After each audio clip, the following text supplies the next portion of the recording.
3 billion people on the planet burn wood or dung today to cook their food. Half of those people have a phone. Now, they're not all smartphones. There's a little bit of a difference, but they are internet enabled. What can I do through a 2G web browser? And I can do anything involving education. I can put the education where people's feet are.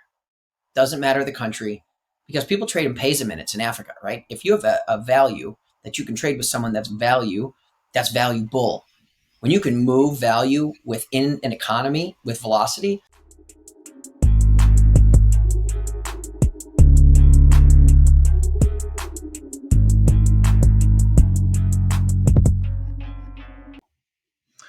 All right, what's up, guys? Welcome to another episode of the Ascendance Podcast, where we talk about how brands and leaders are unlocking human potential. My guest today is Rafael Mojden?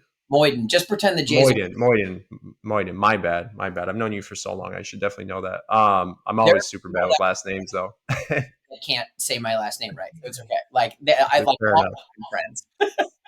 So we met, I know, probably through the Blockchain MN group and a few Web3 connections here in Minneapolis. And I think the first time we really collaborated on something was when you brought us down to the Forward Parties event, and we did an NFT minting for Andrew Yang, which was super cool. And I know you're in some amazing communities, just spoke at the UN, and really have a finger on the pulse of not only what's happening in Web3, but just what's happening with emerging technology globally, and not just from a business perspective, but an impact perspective. And so I'd love to, and there's a lot we can dive in today, but I'd love to just hear, a little bit of your backstory, Rafael, of why did you get into Web3, and why are you so passionate about this space? What is it about this space?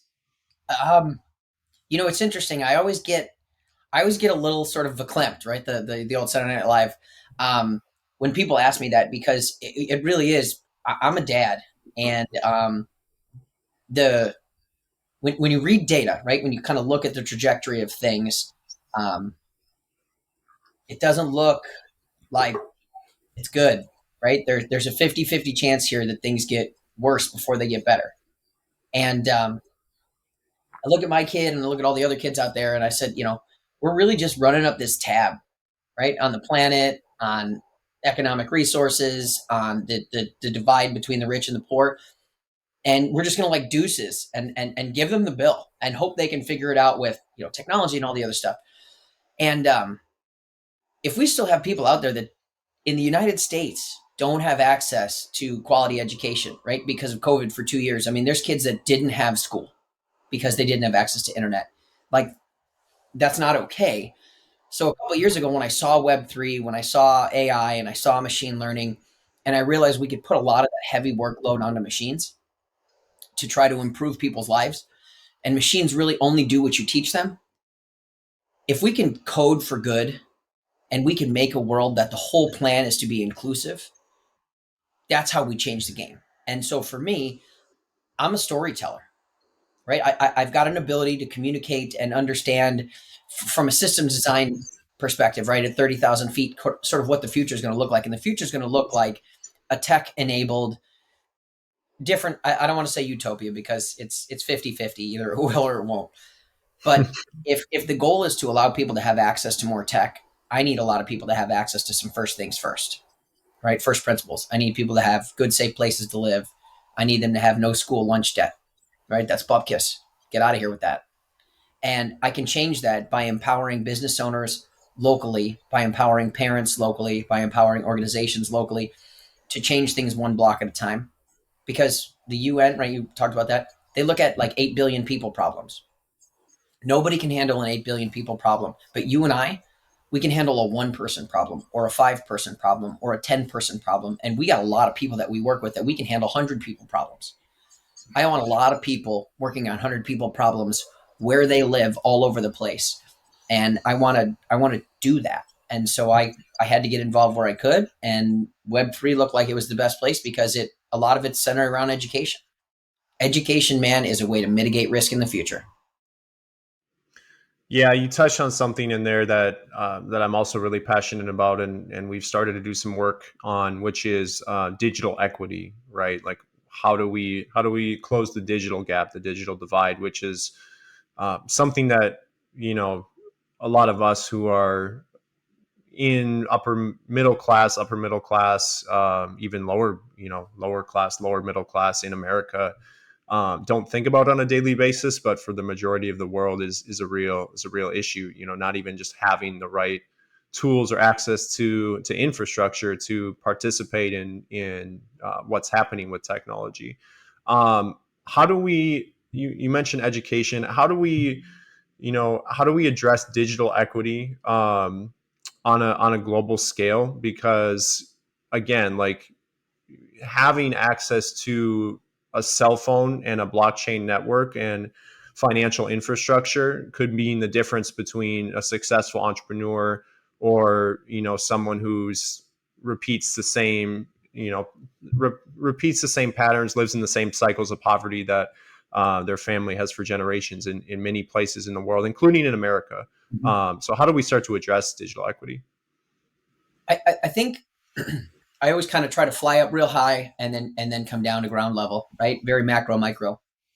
I think there's a couple of things that need to change, and it's a lot of it is the narrative, right? We tell people all of the reasons why they can't or they shouldn't or how broken things are, and then they stop there, right? We don't tell them about people who have, right?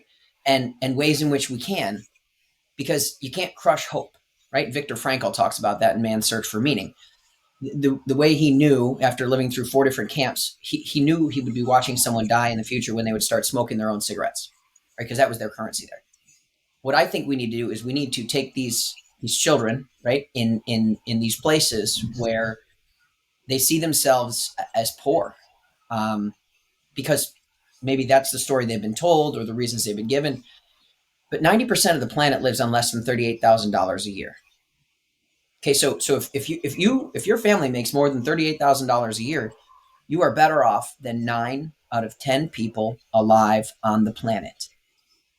Okay, if you ask anybody here in the United States that makes $40,000 a year, if they are living better than 9 out of 10 people on the planet, they would disagree with you, because there's a perspective difference, right? Because it's where my feet are, right? That's I'll come back to that, but that's a lot of where I talk about is where are my feet. Um, I think what we need to do to change that digital equity is we need to really just see people where they are and say, what do you need to get from A to B, right? What gets you more digital equity? And that's having basics, right? Food. You can't learn when you're hungry. Your brain doesn't work as well when you're hungry. So how do we make sure the kids have good food, healthy food, right? Can we get them that where they are? Yeah, Detroit, the agri-hood, they're doing it right now, right? We can get food from where it needs to be and grow it near where it needs to be. When you've Mm. got a full belly, you can have full attention, right? A lot of these kids that are diagnosed with ADHD, they don't have ADHD, they're hungry Or malnourished. or malnourished, right? They're not eating the right things. And a lot of that's education, right? And it's not just them, it's parents. You ask a lot of people in this country, they don't know what a vegetable or where it came from, right? Baby carrots, that's one of my favorites. People think baby carrots are manufactured. No, they're big carrots, and then they cut them into pieces, and then they roll them, and they turn to baby carrots. If people don't know where food comes from or what it looks like, I got a problem teaching them some other higher level skills. So it starts with food, clothing, shelter. Is their neighborhood safe? Do they feel safe going to school? And then at the end of the day, do they feel seen? Right? Are you just somebody that somebody's trying to get you through their classroom to get you on to the next teacher, and it doesn't matter whether you learn or not? We teach to the test in this country. We need to teach to the kid. We need to encourage curiosity so that they can figure out what they're good at. We need them to understand that there's other things out there other than getting debt first and then employment. I mean, college and then employment, right? We need debt free employment. We need people to recognize that you can go. I can hear a bulldozer running right now outside my house. There's a bunch of diggers. My daughter loves them. She's 3, and we're at the state fair, and they had people in these dozers on the AR VR thing. Dude, scale for that's like $40 an hour. Okay, you can go and do an 18-month training and become an operator and be making $40 an hour. You don't have to do a lot of math to understand that that's a legacy changing amount of money for most families. And understanding that, I mean, upward mobility and career pathways just look different now. Like maybe before you had to get the certain credential, you had to go to the corporate job and spend 20 years in an industry to get to a place where you feel like you can move up. But that's just not the way it works anymore. And I mean, even tech companies don't even, for the most part, really care if you have a college degree. If you can perform, if you can code, if you can do something that's valuable, it's less about the certification. Yeah, I mean, this is what I talk about, right? 3 billion people on the planet burn wood or dung today to cook their food. Half of those people have a phone. Now, they're not all smartphones. There's a little bit of a difference, but they are internet enabled. What can I do through a 2G web browser? And I can do anything involving education. I can put the education where people's feet are. Doesn't matter the country, because people trade in peso minutes in Africa, right? If you have a value that you can trade with someone that's valuable. When you can move value within an economy with velocity, you can really change a lot of things. And the hustle economy, right? Some of these places that are marginalized communities, right? I'm a brown guy. I'm a Swetsican, and my great great grandparents are from somewhere in Africa. It's in my 23andMe or whatever. But like, I think about all the people that came here, right? Whether it was against their will or not, right? They went through some hard stuff getting here, and that is putting it mildly. Um, they weren't talking about the reasons why maybe they couldn't once they were given their own agency, right? We will leave that where it is for now. But once they were given their own agency, the number one thing that people asked for post Civil War was education, because they knew with education you could build or do anything. Because if you know how to build, you can't be homeless. If you know how to grow, you can't be hungry. If you know Mm-hmm. how to make clothes, you can't be naked, right? We took people from a system where they could empower themselves, right? 40 acres and a mule, and build and grow what they needed for their own small unit there. And then we took a lot of that away and we moved them into cities and we taught to the test so that they could punch a lever, right? Our education system has been broken for a long time because we were trying to teach people how to become workers rather than thinkers. If we can inspire curiosity and really work with kids and meet them where they are and say, what do you want to do? What do you want to do? Not what do you want to be, not what do you love? What do you want to do? Like, do you like taking stuff apart? Dude, I can teach physics in a video game engine now. 100%. So if kids are in video games and that's where they are, rather than a classroom, I'm not putting more money into a classroom when I can put stuff here where they already know what it looks and feels like.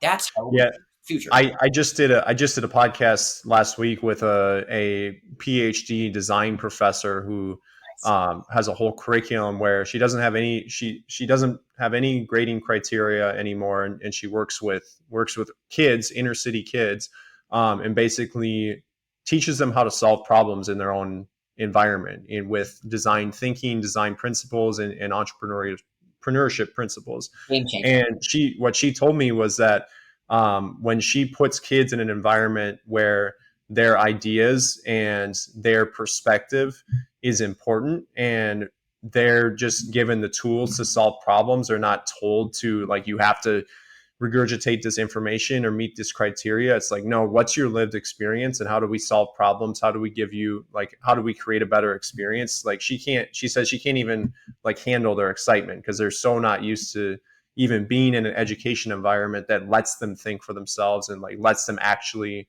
solve problems where they're at. It's so focused on like bringing people into these old industrial paradigms that just don't exist anymore, We and take they're not doing us any good. right. School literally is designed to take away your personal autonomy, your agency. And when you take that away from somebody, man, when you tell them you are not your own individual, they have to find something else to be. And that's when you get into places where there's not a lot of support, where, I'm from Chicago. I live in the suburbs. I was blessed. I grew up very privileged. I get that. I recognize my privilege. But I also have family who grew up not too far from me who had a very different experience. And when you get a teacher, right, or a student that finds something where they see that they can be someone and that they are someone, until someone sees themselves as valuable, they're not to themselves, right? No matter how much I tell them. The problem is we don't have a lot of people telling a lot of people that they're valuable. What we have is a lot of people and institutions and media that are telling people that either consciously or subconsciously that they're not as valuable as someone else. And that's a hard place to keep. 100%. I want to just make sure that we start seeing people where they are and telling the kid, look, you're not the other. You are a child. And all I want you to do is be curious and figure out how to work with the tools that you're given. Right? You're born without an arm or a leg, or you have a heart defect, or you have a behavioral, or you're on the spectrum, or you're neurodivergent, whatever the classification is, right? It's amazing how many ways we classify kids. That makes them us and them. I take my daughter to the park. My daughter batch sorts by height. You're tiny, I'm tiny. Want to put rocks up our nose together? Okay. When we take that away and we tell people, hey, you got to understand that you're this and you're this, and there's reasons why we have to treat people differently. A lot of that to me is just a way to segregate people. I probably shouldn't use that Yeah. word. It's emotionally charged, but that's a way to sort people. No, it's true. Yeah. I don't want to sort Yeah, people. separate people. Separate. Yeah. Yep. Um, I don't want to separate people. I want us to work as a community, because when you realize that your and my physical safety is in direct correlation to one another, we get less Ukraine. When you have neighbors and people who speak the same language, or were born maybe depending on when the map was drawn, if you're 80 years old, the map was different. That's family fighting family, right? That's people fighting people. But what we have is powers fighting powers and using us as pawns to do that. And that's the same way in the United States. We have two different sides on the political spectrum, and some have one agenda and some have another. And I try to avoid politics, but some people think one way is better than the other. All I want is to read data. And the data says we are not doing well in any of the things that we're trying to do in education. And there are things that are doing better. Thomas Sowell talks about it in terms of for charter schools, right? Incentivize schools to perform and have their students perform. Got to see the kids first. If they don't want to be there, it doesn't matter how good a teacher is. You could have Robin Williams jumping on a desk, Dead Poet Society. That probably shows how old I am. But if a kid doesn't want Good to be movie. there, it doesn't matter. How do we make kids want to be there? And if it's not a classroom, they want to be here. They've already shown us that. Then let's go here. So you mentioned a couple things I want to unpack. So one, being able to figure out like what are the pieces of value that I can create and I can exchange where I have autonomy, right? Whether that's like coding, whether that's just an entrepreneurial skill set, where again, like we're not in this environment anymore where everyone learns how to farm, but everyone can learn skills that allow them to create value and have autonomy and be able to choose their own future. And then two, applying that to Web3 ecosystems, right, where we're creating new ways to capture and exchange value, even with the music project that we've talked about that I'm working on, Odia. We're trying to create a economy, a different economy for music artists who just want to go out and hustle and are going to do it anyways. Like, how do we help them capture more value with token models? How do you think Web3 is going to play a role, or blockchain is going to play a role in this, I guess, shift in consciousness, you could call it, in education, where we are more focused on like real world value, real world experiences, and creating freedom and autonomy through our financial system? Yeah, I think, last year they made something like $12 billion in overdraft fees. That's a poor tax, right? There are 40% of people in the United States don't have access to a bank account. They're underbanked. That means the system that we're using currently, that takes our store of value that we make through our exchange of time and allows us to be able to interact with other people, right? 92% of money that exists on the planet is digital already. This is fiat. This is not crypto, right? 92%. So if 40% of the people don't have access to that, that's exclusion. What Web3 does to me is Web 1, read only, right? Web 2, read write. Web 3, people like to say read, write, own, but I don't think they lean into the own part hard enough. I can do proof of life on here, right? My phone can tell that it's my face and my finger and my things. And you can go to some of the poorest people, homeless people, that still have phones, right? Because it gives them access to humanity, right? It's still a piece of humanity if used correctly. When we can trust immunize the edge, right? And an iPhone 6 can do 150 million Apollo rockets to and from the moon with the compute power in an iPhone 6. Okay. If I can run 150 million trips to the moon and back from the compute power there, don't tell me that I can't protect value at the edge. Hmm. Data is the new oil. right? And you are constantly mining it, right? I'm wearing this, I'm carrying this. All that data is valuable and it's being sold by somebody. There are data brokers, there are big businesses, you've got your fangs. All of their products are free. Why? Because we make them something valuable. Data.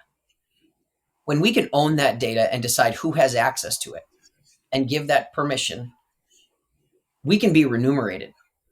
The best part is that creates good, clean signal that we can train AIs and we can train machine learning algorithms and we can train NLP on. Like, when we have good, solid data coming from what we know is an individual on the edge, right? Digital made it really easy to fake everything. Web3, blockchain makes it a whole lot harder. That's how we can control what we do, because this is your strong box, right? This is your safety deposit box of everything you make in here. If you do it right, nobody can take this and monetize it without your permission. That changes the game, because then we get people to Andrew Yang calls it the freedom dividend. Charles Hoskinson calls it a sovereign wealth fund. I like to call it universal basic dignity. Right? You're Mhm. carrying a phone around and you're building data and doing all this other stuff. The city of Minneapolis finds valuable our travel pattern, our traffic pattern, because that helps them build out when they plan. They're going to buy that from someone, Thomson Reuters, from Facebook, whatever. If they're paying money for that and it's our data, it's not valuable as a one, but as a group, there's no reason now where we can't do those microtransactions and get everybody $7 a month, because the state of Minnesota needs to know how we're traveling and it protects us in a pseudonymous way. It allows us to be semi anonymous and get paid for whatever we're participating. That to me changes it, because you don't have to be doing something necessarily, because you're already creating something valuable by living. Life is work. It's hard. You should get paid something for it, because there are companies that are monetizing it. Yeah, and you mentioned Andrew Yang, and I know you just came back from speaking from the at the United Nations. I understand on the entrepreneurial side, Web3 networks can create a ton of value and align stakeholders. I think part of the problem may be too that the again, like you mentioned, 92% of money, fiat money, being digital.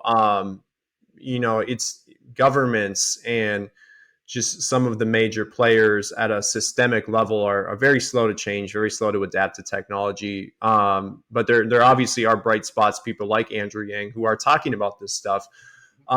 You maybe having a lot more of an educated perspective on what the global leadership is talking about and thinking about right now, and in regards to tech and economics. How do you see governments? How do you see world leaders taking a stance on this, or do you see them addressing it at all in the next 5-10 years? I that is that there's a lot of pieces inside of there, right?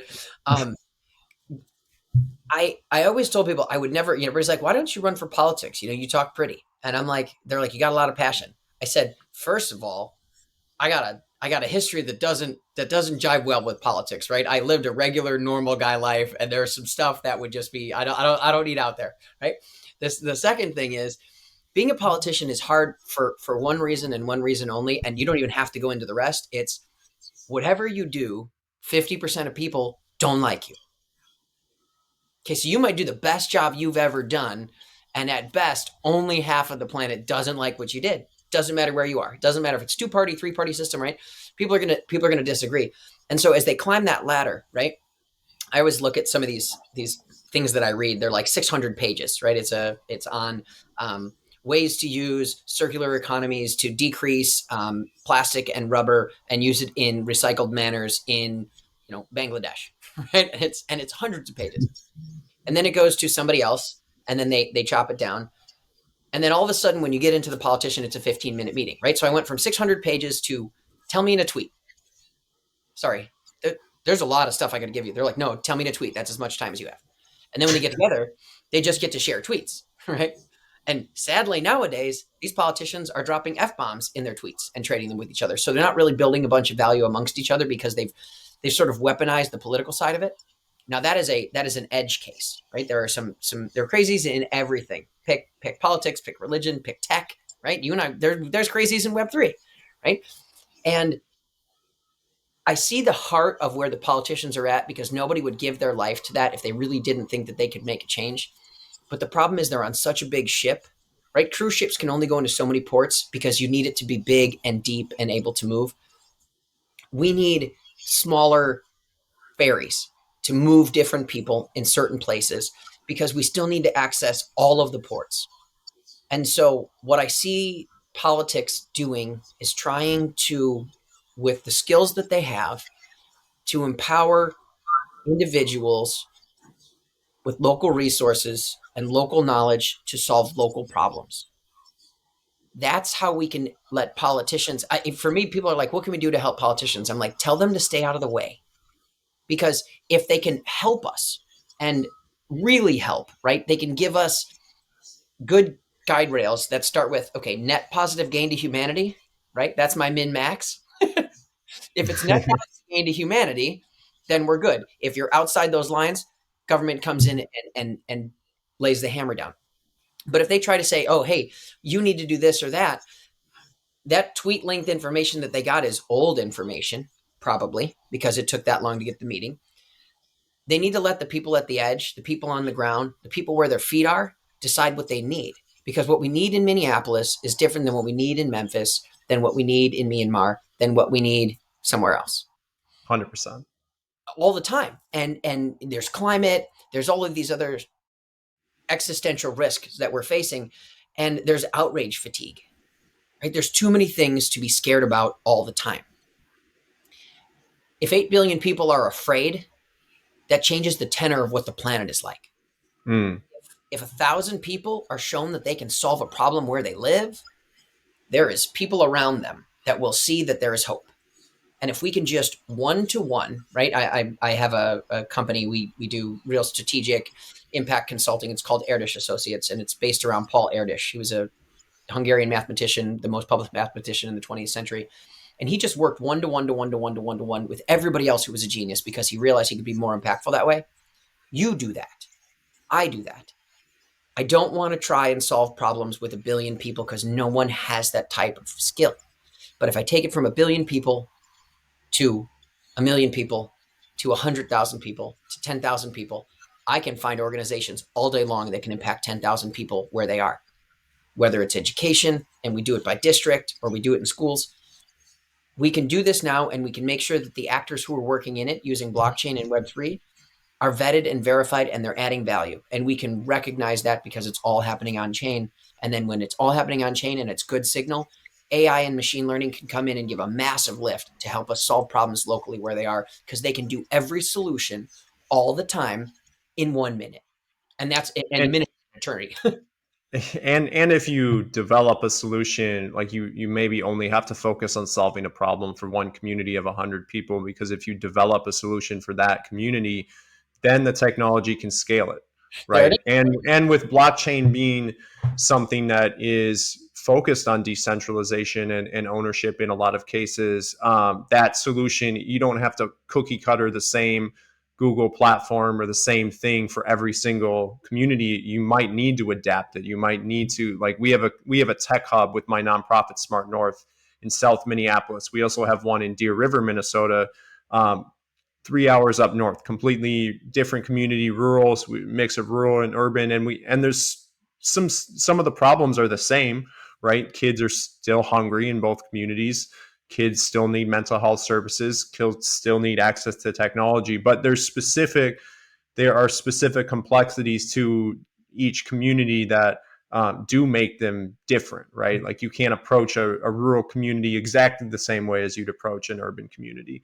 But because we're giving ownership of the hubs themselves to the community, to stakeholders in the community, and letting them, we're not trying to come in and say we own everything. Again, it's a nonprofit, so that's maybe more understood in that space. But even in the for-profit space, saying like we don't have to own everything, right? We're going to give you actually the opportunity to take a solution that we built, take something that we already solved for ourselves, right? And then you can build on top of it, and you can own what you build. You don't have to, you're not just giving your IP, your hard work, sweat, blood, tears to a corporation. You're going to build something for your community, and you're going to own it, which creates wealth, creates abundance, creates opportunity for you and everyone around you. and allow some of these solutions that we again solve for one group of people to scale in a way where they can still be localized and relevant for the people that actually need them. And it's personal, right? I mean, all of those things, even the decisions they make in DC, right? We're like, they're so out of touch with where I live. And you and I live in, Minneapolis. I live in the burbs. And if they make policies where you live and policies where I live, even that feels like, well, they didn't really care about me because they just kind of gave me the leftovers of what was made for somebody else. We Yep. we can curate the experience so that the Deer River basics, right, looks like a stack, a compassionate tech stack that does this. The side that the Minneapolis group sees is tailored to the Minneapolis group, right? And on the backside, the side that the Deer River group sees is different, right? You can go to a place like, I'll give you a great example. Look at the buildings in Brainerd versus Minneapolis, right? If I put logs on the outside of a building in Minneapolis, people don't know what's happening. If I put logs on the outside of a building in Brainerd, it really doesn't matter what business is in there, but it still seems normal and it still seems local. We need to be able to let people curate that experience for themselves so it feels local. And when we do that, people feel like something was tailored to them. And when we feel like something was tailored to us, we have ownership and we invest in it because it's something that belongs to me that I wasn't just given because I was a person or like because I exist. I was given because I exist where I am. I exist as who I am, right? We can recognize gender, we can recognize color, we can recognize, um, demographic differences. We can recognize, neurodivergent differences. I mean, there are ways in which we can make everything feel personal for people because it really is. 100%. That feels like something I want to be a part of, right? Because it's mine. And when you have something that's yours, you learn to have a little bit of pride. And when you have a little bit of pride in something, you work a little bit harder. And when you work a little bit harder in a good, honest, true world. Now, my mom apologized to me in college. She goes, look, I told you when you were a kid that if you work hard and you tell the truth, you'll go ahead and you'll always win. She's like, sorry, that's not true because there's a lot of people out there who do the opposite and get way more successful. She's like, but I didn't want you to turn into those people. So there's some of that. But 90% of people, if you ask them, hey, do you want a good, safe school? Do you want education that you can use when you're done? And do you want to be able to provide for a family if you decide to have that in the future? The answer is going to be yes. And I don't care what language you translate that from. How do we give that to people? Well, we give them dignity because we let them have a place to live and sleep and eat, or a toilet, right? Toilet is a luxury for a lot of people on this planet. And when I use the word toilet, I use it very loosely. I don't know how much you've traveled in third world countries, but the word toilet compared to what someone here in Chaska would think is a toilet versus to what someone in another place thinks is a toilet, it might not be recognizable for either person. How do we find them where they are and reach them where they are? And it's just giving them a little bit of dignity and telling them they can do anything they want, because not everybody is saying that. They're saying the world is full of hurt and pain. I'm saying the world is full of opportunity. How can I give it to you? What do you need to get there? And I think that's something we both really align on and understand as being a key both opportunity and just a crucial thing for leaders to understand is that the narrative is so important. Like you can have all the technology you want, you can have all your Web3 communities and blockchain networks and products that are relevant to the 1% of the 1% in America. But if you can't create a narrative that empowers the rest of the world to do something meaningful or even know where to begin taking advantage of technology, or even have the basic dignity to be in a place where they could create something, right, then it's you're really just creating more financial markets and cool stuff for your little in group, but the world isn't going to change. We're more connected, man, than we've ever been before, and we hurt more than we ever have before. And it's because what we see and what we're curated to see is this vision of what quote unquote it should look like, right? The highly produced, high sheen effectiveness. And all that does is show me that I don't have whatever that is. And if I find that valuable, I am at a loss. If I wake up in the morning and I go, I woke up today, right? I would tell people it must be obnoxious to be my wife because living with me is like, I woke up, hell yeah, I got 24 more, right? Because there's a 50-50 chance I don't make it to tomorrow. Either I will or I won't. I got 24 hours to do what I can do. And if I can do this well, that's great. But if people wake up and they don't see the fact that being safe and having food in a bathroom was a luxury for 99% of the time that humanity has existed here on the planet, we have to change that narrative first. Because if everybody wants a yacht and everybody wants to win Lambo, my favorite thing to say is I love when the hip hop guys say G6. I was like, I hope they mean Pontiac G6, right? Because reliable transportation would change the game for so many people. Think about that, right? Think about the number of people that we know, or was us. It was me multiple times in my life where I'm like, dude, if my tires go or my car goes, I don't know how I'm going to get to work. That's a different conversation than if we're saying, hey, you should go to college and get a job. And if that's what the majority of the world is thinking about on a daily basis, that's an incredible waste of human potential, because the creative power that's locked in, and I've been in those situations too, where like all I can think about is how do I get through the next month, kind of a thing, right? How do I, I don't even have a car. Like, what do I, I got to figure out transportation. If the majority of the world is focusing on solving those low level problems that we have the wealth, we have the opportunity to solve for so many people. How much human potential can we unlock? How many creatives will emerge? How many There's a number. coders, how many designers, how many politicians will emerge, because they don't have to be sitting in survival mode anymore?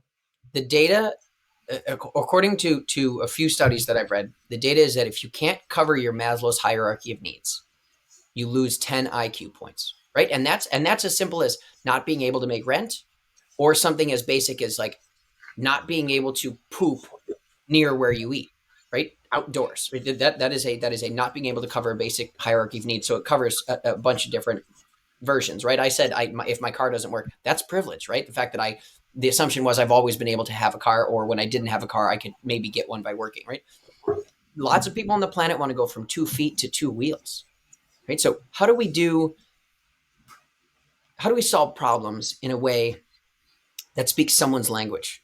Because if I talk about my car, the half of the planet that will never have a car, right? More than half of the planet that will never have a car, I've already lost them. That's why I do the things like, the Science Summit, and I speak to the United Nations, is because I need us to remember that when I sit here, man, I think about how privileged I am. I talk about how I feel like Napoleon because one day I had like trail mix and beef jerky and a bottle of water. And I was like, Napoleon and all his might could not have had this. Right? 60 years ago, you and I live better than the Queen of England did 60 years ago, 50 years ago. 100%. So coming up on time here, there are so many topics that we'll have to schedule another conversation for, because this could go on for hours. But Sure. I want to ask you one more thing. I want to touch on something that I think is really important. So Andrew Yang, who we both know, talks about how we have to stop optimizing for GDP, right? We have to stop building systems that only optimize for short-term revenue growth, because we're not only hurting ourselves and not building what we could build long term, because we're only thinking about 2-3 months from now. We're also running the planet into the ground, right? Like we just don't have time to keep playing these short-term zero-sum games. um, but it is challenging, again, when people are in survival mode, and people are thinking about their own well-being, because of necessity, to really get them out of that finite game and into an infinite game. What's it going to take to really start shifting this narrative, and shifting the game that we're playing at a macro level? Because we obviously need to start optimizing for something different, but I don't know if it's always clear like how we're going to start doing that. We got to see people as people, all of us, everywhere. I only batch sort by two things, right? X and Y. If you have either of those chromosomes, my apologies if I get your pronouns incorrect or your national heritage incorrect, but I have to only sort by human or non-human, right? Because if you're a human, that means I can explain to you using language or even my hands how that we can work together to change something. And if we can start with person to person, how do I see you, right? How do I be kind? Right? I sat with probably a couple dozen homeless people when I was in New York, and you can bottom water, bottom a sandwich or whatever, and I just sat there, asked them their name, and I just sat there, whether they wanted to talk or not. Some of them didn't.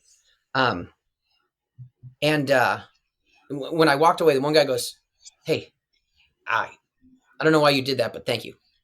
I said, "Because you're valuable. You're a person, right? Don't tell me that other people aren't valuable. Don't tell me because they're not contributing to GDP, they're not valuable. That's not the that's not the way that we need to monitor things. And the reason we do that is because we live in a neoliberal capitalist economy. If we can get to a circular economy, right? If we can let people fix the things that they have and help one another fix those things, I can improve my neighbor's house if I have time, energy, and effort. But if I'm always out there running and hustling and trying to get all these other things and their house is falling down, guess what happens? My house becomes less safe because my kids can't go outside because the house next door has been condemned.